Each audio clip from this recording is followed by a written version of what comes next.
difficult right now, and our du'as are for the people of Syria. My job here today is not to be a political analyst, but to teach you some facts that you should know about that region, and in particular, the reality of the sectarian differences that are taking place. So today, inshallah ta'ala, I want to introduce to you one of the most fringe, bizarre movements of our faith, and it is of practical relevance because this movement is in charge of the land of Syria. And I mean here the group that is known as the Nusayris or the Alawites. Now my goal today is not to fuel the fan of sectarianism. I have always been a vocal critic of sectarianism, and I remain a critic of violence. We should not be hurting one another even if we have different interpretations of Islam. But we cannot change the fact that there are many sectarian elements taking place in that land. So today's information is really for just knowledge purposes.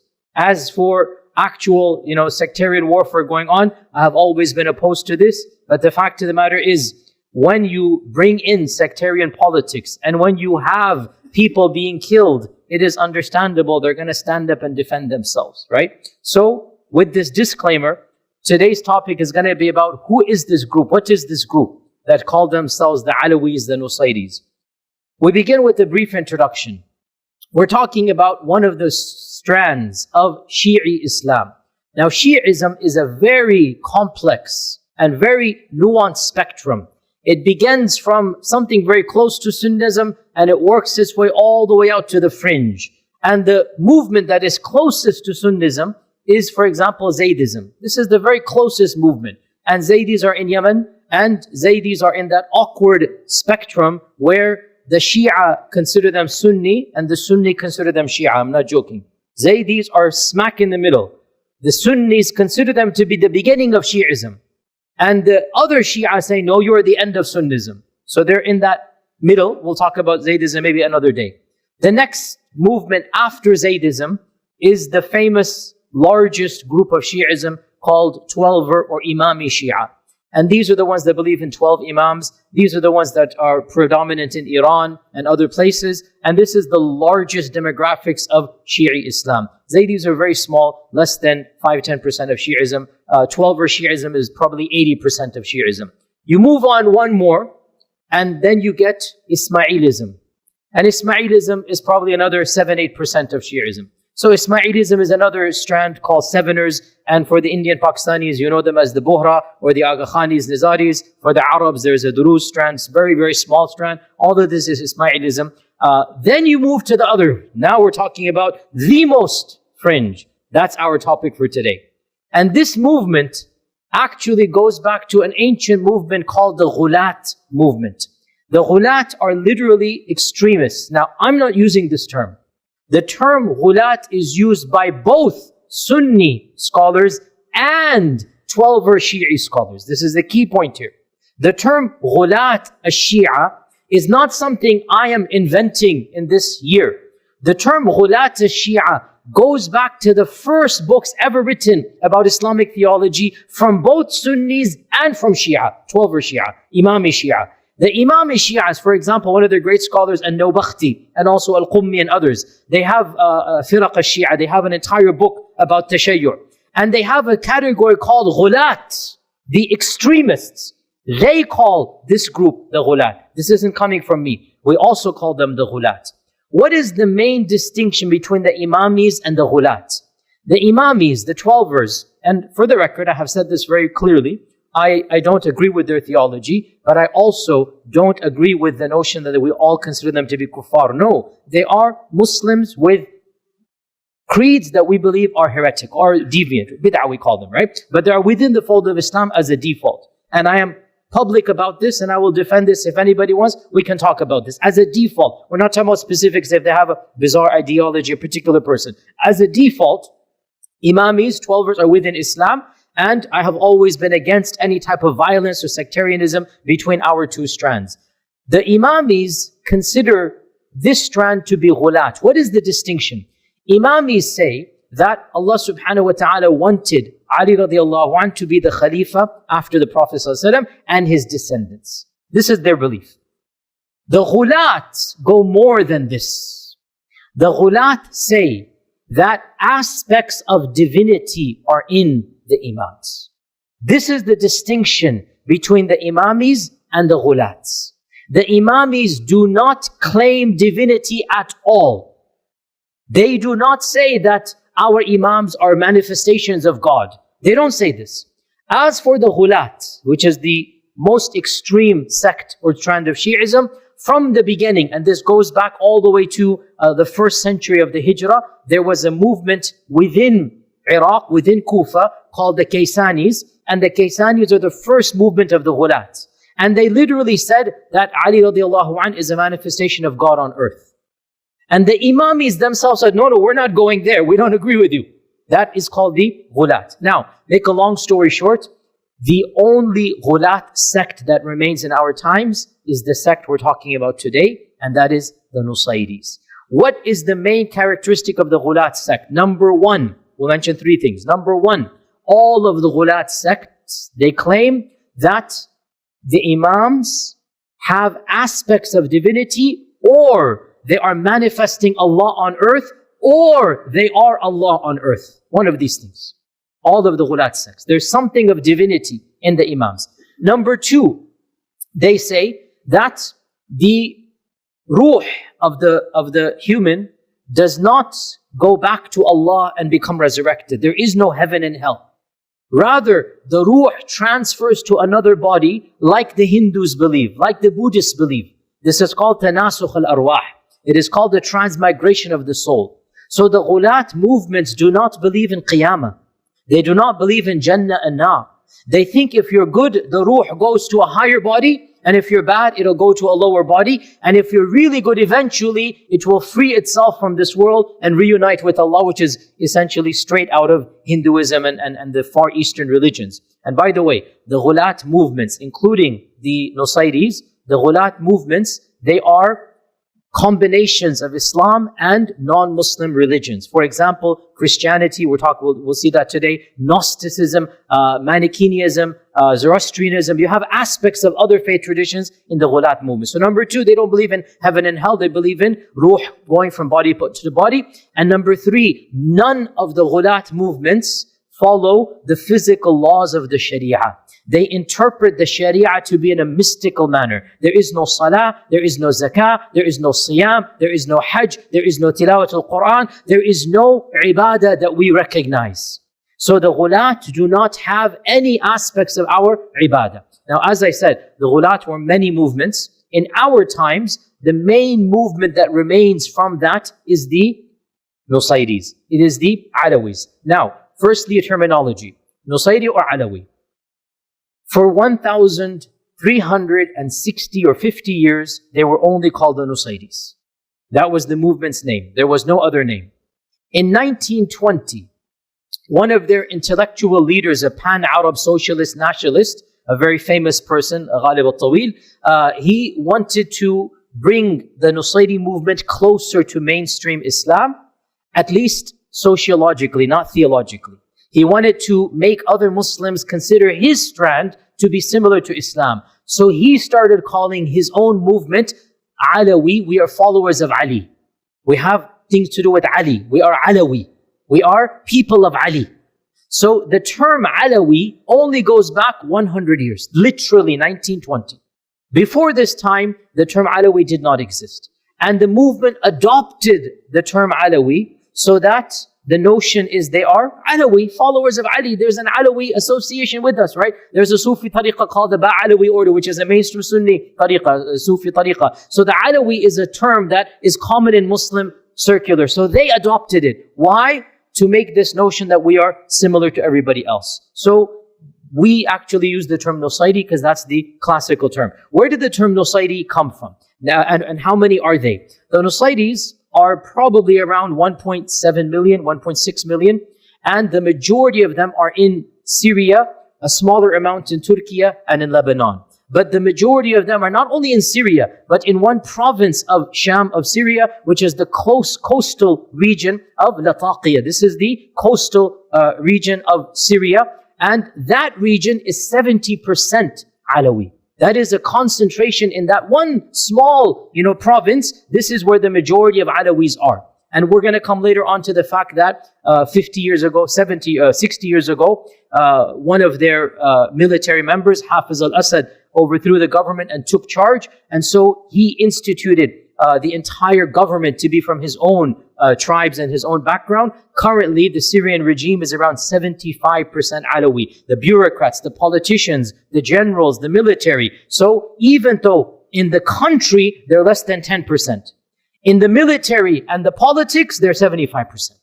So understand this point. In the country, they're a minority. But in the ruling party, they are 3/4. They are the majority. They are the default. And they are the ruling family. And they used to have their headquarters in Latakia. Now their headquarters is in Damascus because of the ruling family over there. Why is it called Nusayris? It is called after its founder, and that is Muhammad ibn Nusayr. Muhammad ibn Nusayr. Now we have to go back 1,200 years. A little bit of Shi'i history over here. You're probably aware that the 12 Shia believe in 12 Imams. The 12th Imam is a hidden Imam for them, right? The 12th Imam for the 12 Shia is a hidden Imam. Now, the 11th Imam, Hassan al-Askari, had a disciple by the name of Muhammad ibn Nusayr. So Muhammad ibn Nusayr is a student of the 11th Imam, okay? And the 11th Imam died a very young age, in his 20s, and he was not married and he did not have kids according to Sunni historians. According to Shi'i historians, he had a secret milk yamin, a slave girl, and so he had a legitimate child, and that legitimate child was taken and hidden, in one of the caves of Iraq. So that is the 12th Imam, Muhammad ibn Hassan al-Askari, the Ghaib Mahdi Imam. Sunni historians never believed this child existed. We don't believe it's a true story. He died a single man. He doesn't have children. That's our version of events. Now, the death of the 11th Imam is a big crisis in Shi'i history. Why? Because the Imam died and doesn't have a son. What's going to happen? So we believe, and I know that 12 Shias don't accept this, we believe the 12 Shias invented a hidden Imam. We don't agree with this. But how about the other Shia that don't believe in this? This is where Muhammad ibn Nusayr comes along. And Muhammad ibn Nusayr invents a new theology, a new ideology, which eventually becomes Nusayrism, right? So Muhammad ibn Nusayr began claiming that the 11th Imam is a manifestation of God, and he, Muhammad ibn Nusayr, is the bab or the door to the Imam. And so he begins preaching a new ideology. In fact, when Hassan al-Askari died, the Shi'i movement split into 15 firqas, 15 strands, because it was a crisis. When the Imam dies, one of those strands becomes 12er Shi'ism, another strand becomes Nusayrism. So here's a key point. Nusayrism and 12er Shi'ism, they go back to the same strand. Nusayrism is not a part of Ismailism. Nusayrism broke away from 12er Shi'ism, and it retained some of the original teachings of the Ghulat movement. So, long story short, Muhammad ibn Nusayr began preaching a message. One of his students, Abu Abdullah al-Husayn ibn Hamdan al-Khasibi, was one of the main architects of the theology. Al-Khasibi's grandson, Maymun al-Qasim al-Tabarani. These three names are the main names you need to be aware of. Al-Khasibi and his grandson, al-Tabarani. They were the ones who fled to Syria and began preaching to a small group of Christians in Latakia. So it was these Christians who converted to their version of Islam, and those descendants are what we now call Nusayris. Okay? So it was Al-Khasibi and his grandson who fled because they were exiled by the state. They were not allowed to preach. So they fled to the regions far away, and they fled to these coastal towns, and they converted the non-Muslims there to their version of Islam. Generally speaking, people do not convert to a Nusayri theology. They're not active in preaching. And here's another key point. Nusayrism, like all of the Ghulats, Nusayrism does not teach its own followers their theology. Its own followers are not taught what it means to be a Nusayri. Rather, there's a hierarchy, and a few of the select elites, the khassa, a few of the elders are chosen by the elite to teach their theology to. The rest are left, they're called amma, awam. The rest are left in darkness. And it is forbidden for a Nusayri to tell non-Nusayris about their beliefs. Their books are not printed. Their ideology is not public. They don't have seminaries. They don't have shuyukh that go study. It is simply handed down in their very elite circles. Not even the average Nusayri can tell you what they actually believe. Nusayrism has become a cult that the members are born into, and they don't even know what they believe. It's just a gang, really. And that explains a lot of what you see in that region, because in reality, they don't even know what they believe.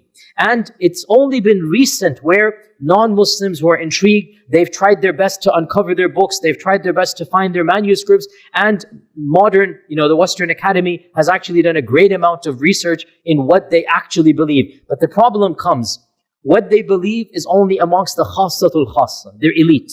The average Nusayri is not capable, nor is he allowed to tell you what they actually believe. This is one of the ironic things of their faith. They're not even taught their faith. And they're told to just follow their traditions and elders. And the actual beliefs are not something that the average Nusayri would know. But we know this because plenty of research in the last 150 years has been done by non-Muslims. And here's an interesting story as well in this regard, that they are so secretive in this regard that by penalty of death, they will kill anybody who reveals their religion. And what happened was in the 1860s, 1863, a Nusayri converted to Christianity because the French came to Syria at that time. They began preaching Christianity. So a Nusayri by the name of Sulaiman al-Adani converted to Christianity.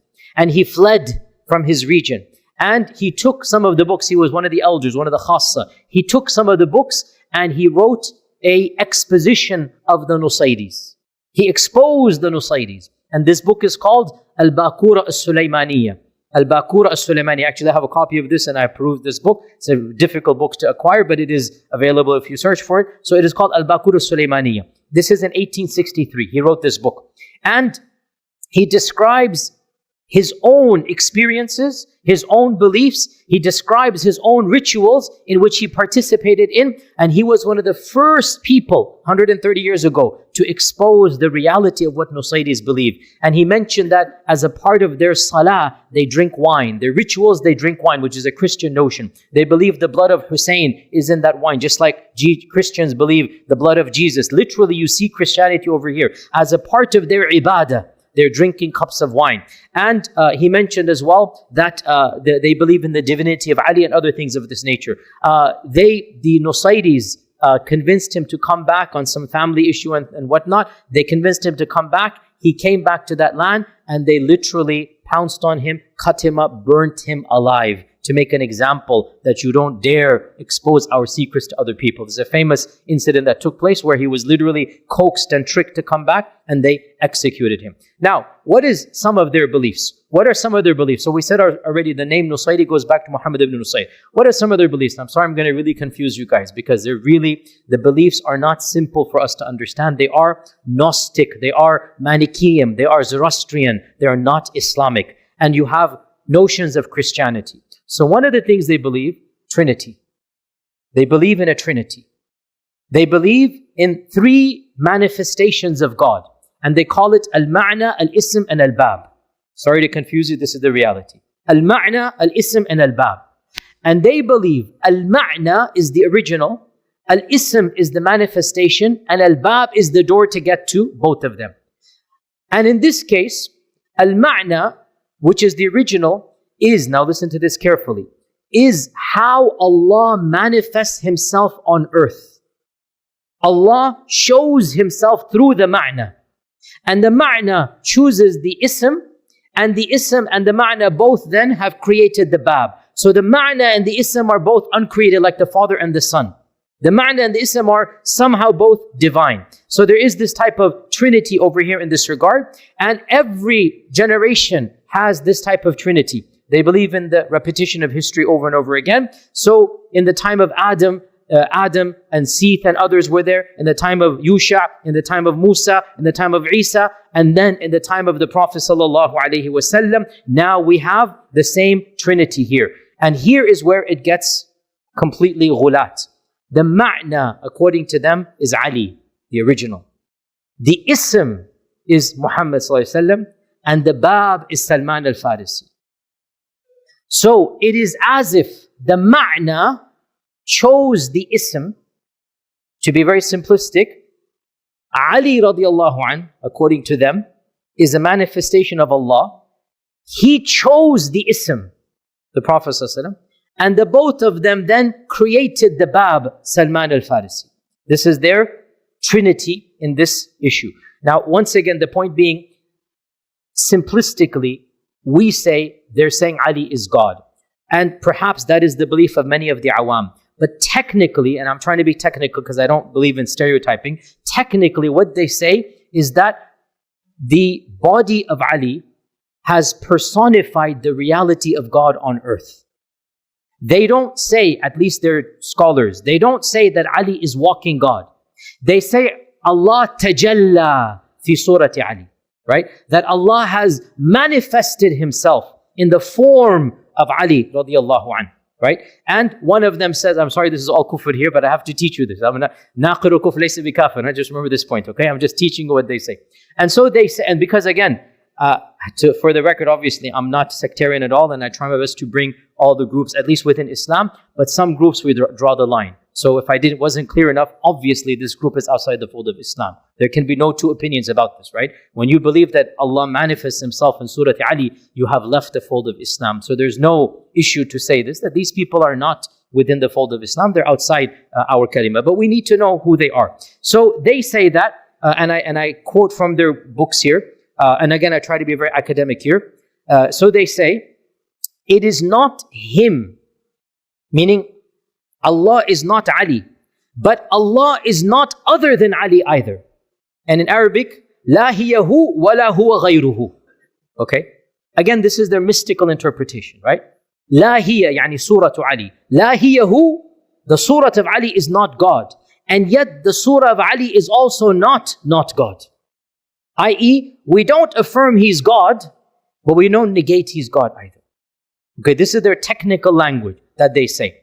And so, God, Allah manifested Himself 7 times on earth. The last of them was in Surah Ali, in the Surah of Ali. And therefore, Ali radiallahu anh created from His light Muhammad sallallahu alayhi wasallam. This is their version, right? From His light, from His nur, Muhammad sallallahu alayhi wasallam came. When I say created, it's again technical. I shouldn't say created because they will say fayadan. They will say that it just came through. That originally it was Ali, and then Muhammad sallallahu alaihi wasallam comes, and then from the both of them you have the Bab or Salman al-Farisi. And they also say then that Jesus Christ was the previous embodiment of God, just like Ali was this. So they have that special status of Ali radiallahu anh, and they have their own versions of the other prophets as well. They also believe that wine, as I said, khamr, it is a symbol of the death of Hussein. And so drinking wine in their rituals symbolizes that Hussein radiallahu anh has basically almost died for their sins, like Christians believe. That notion is there, like Christianity believes as well. They believe that, this is very, I'm sorry to say this, but I'm just teaching what they say. Just like Allah manifests Himself in a Trinity, so too Iblis manifests himself in a Trinity in every one of these cycles. So Iblis also has 3. And so in the time of Musa, they say there was Fir'aun and Haman and Qarun. In the time of the Prophet ﷺ, astaghfirullah, but that's what they say, it was Umar, Abu Bakr and Uthman radiallahu anhu, right? And Umar is the main. Umar becomes the asl. They call him the Iblis wal-Abalisa, like the biggest Iblis, astaghfirullah, astaghfirullah. And then Abu Bakr comes from him, and then Uthman. So this is their version of, and of course there's a lot of animosity towards them and towards those who respect them. They say that the salah, the zakah, the hajj, all of them are symbols of the various imams. So to offer the salah simply means to believe in Hussein. To go for hajj simply means to affirm one of the imams, and so on and so forth. So there is no actual salah or siyam or hajj or tilawah of the Quran. They don't have the Quran as a book that they recite, because every one of these rituals is interpreted to be symbolic. They also believe in the extreme practice of taqiyya and kitman, covering their beliefs. As I said, they're not allowed to preach their beliefs to other people. They believe in the transmigration of the soul, as I mentioned. They do not have masajid. There are no masajid amongst them. And their rituals are done in the homes of their teachers, of their shuyukh, they call them, right? The rituals are done in the homes of the elite, and only men participate in the rituals. Women do not have any teaching. Women do not have any rituals. Women have no idea of their beliefs. They are not, now this has led to the accusation that they think that women are not human or don't have souls. As far as I'm aware, I wasn't able to find this phrase, but for sure, they don't view women to be worthy of rituals and worthy of teaching. So women are excluded from all ceremonies, and women are excluded from all teaching. And as we said, only a small group amongst them, they're called the khassa, are taught their theology and become leaders. The bulk of them, 80-90%, they remain amma, juhal, they are not taught. And the durus are similar to this, by the way, they have a similar notion. Now, what is the stance of the 12er Shia with regards to the ghulat? Here we find an interesting point. For most of Islamic history, the 12er Shia considered the ghulat to be kuffar, or at least extreme heretics. And great Shi'i scholars, such as Al-Majlisi, Al-Baqir Al-Majlisi, such as Al-Tusi, these are classic icons of the 12er Imams. They said the Alawites or the Nusayris are outside the fold of Islam, or they are, Ahl al-Bid'ah, very, extreme people. We don't view them as being correct. However, in the last 50 years, this has now changed. And there is a reconciliation, there is a rapprochement between many of the modern ayatullahs, many of the modern clerics, and between the Nusayris. And so the famous Lebanese cleric Musa al-Sadr, Musa al-Sadr gave a fatwa in which he said that the Nusayris are one of the firaq of the 12ers. They're one of us. One of the firaq. Just the one under the madhab amongst us, right? And this is completely contradicting what the classical 12er Imams said, such as Tusi and such as Al-Baqir Al-Majlisi and others. So we now have a rapprochement happening, and the analysis is that Hafiz al-Assad, the father of Bashar al-Assad, made a point to try to bring reconciliation between the Nusayris and between the 12ers for the first time in their history. Otherwise, this had never happened. And Hafiz al-Assad wanted to become more mainstream, so he tried to get some type of taqarub between 12ers and between Nusayris, and that seems to have worked because we now see that some type of alliance is taking place. However, historically, this has not been the case. Now, to summarize some aspects of history, then maybe inshallah we'll continue another day, but I don't want to go too long here. Historically, this movement has never preached outside of itself. This movement did not welcome converts. This movement has been isolated, as we said, in one province in Bilad al-Sham, in Syria. And throughout all of Islamic history, they remained in this one province by and large, and they were considered to be a nuisance to everybody else. They were bandits, thugs, highway robbers. They were not given positions of power and influence. They were isolated, and every visitor that visited them, and you had plenty of visitors. Ibn Battuta went and heard about them. Even in modern times, you had non-Muslims travel through Syria in the 18th, 19th century, and they described the Nusayris as being violent, vicious, backward, uneducated. Everybody despises them because they're just causing nuisance to everybody, destroying livestock, raiding into the villages. So nobody used to like them throughout all of history. In fact, when the Crusaders came, the Crusaders thought they were Muslims for a while, so they were also being persecuted by the Crusaders. When the Crusaders realized that these are not Muslims, they actually invited them into their armies. And a number of them became a part of the Crusader army against the Muslims. This shows you that distinction that existed. And in the time of the Mamluks, the Mamluks attempted to convert them to Sunnism. They sent preachers, they built masjids in that region, but it had no impact whatsoever. In fact, it is said that they took the masjid, the Mamluks built masjids in their cities, they used the masjids to house their sheep and their livestock. The masjids became places where they would house their sheep and their livestock. And if a wanderer wandered through and he saw a masjid and he would give the adhan, they would make fun of this person. What are you doing here? What is this weird noise that you're saying? They had no clue what the adhan was. And therefore, our scholars, Abdul Qahir al-Baghdadi, he said this group is outside the fold of Islam. He's writing 1,000 years ago, because this group has nothing to do with Islam, because they make Ali radiallahu anhu into a divine manifestation. Ibn Taymiyyah was asked about what is the verdict of the Nusayris, and Ibn Taymiyyah said, the Nusayris famously remarked, أَكْفَرُ مِنْ الْيَهُودِ وَالنَّصَارَى. They have more blasphemy than even Jews and Christians. Jews and Christians are more rightly guided than these people, he's saying. Like, they have such deviant beliefs. And he said they cannot be considered Muslim. You cannot marry them. You cannot eat their dhabiha. They have nothing. They don't pray. So Ibn Taymiyyah actually was, fairly well aware for the people of his time, even though he didn't have access to their books. Yet he described in somewhat accuracy, and he considered them to be outside the fold of Islam. And he said they are a bigger threat to the ummah than the Mongol invasion. This is Ibn Taymiyyah's famous fatwa. He said they are a bigger threat to us than the Mongols who are invading us. This is a group that is a worse animosity to us. To make a long story short, what happened in the last 60, 70 years? When the French came, and it's always the colonizers, when the French came and they colonized this region, they wanted to find a group that they could use against the Sunni majority. And so they began rallying to the Nusayris. And they did the same to the Duruz, by the way. The Duruz is another group, maybe we'll talk about them another day. So the Nusayris, they began educating them, and they began conscripting them into the army. The French, they began giving them elite military training, elite weapons that they didn't give to the Sunnis, because they knew that the Nusayris hated the Sunnis, and they knew the Nusayris could be used against the Sunnis even though they're a minority. And so the French transformed this group to become a militia, to become a well-equipped training militia.